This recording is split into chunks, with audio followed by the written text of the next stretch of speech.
Знаеш ли, че един от най-опасните стрелци в Дивия Запад умира едва на 21 години, след като убива най-малко 8 души? Истинското му име е Уилям Бони. Но светът го помни като Били Хлапето, роден през 1859 година. Още като тинейджър влиза в престъпния свят, участва във войната в окръг Линкълн, период на хаос, корупция и открити престрелки по улиците. Били става известен със своята бързина. Казват, че може да извади револвера си и да стреля за части от секундата. Смята се, че е убил поне 8 мъже.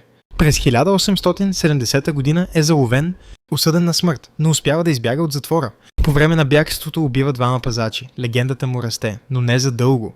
През юли 1871 година шерифът Пат Гарет го открива в тъмна стая. Чува се глас, миг тишина, 2 изстрела, Били Хлапето пада мъртъв едва на 21 години и се превръща в една от най-големите легенди на Дивия Запад. Някои го виждат като престъпник, други като бунтар. Но едно е сигурно, той живее бързо и умира още по-бързо.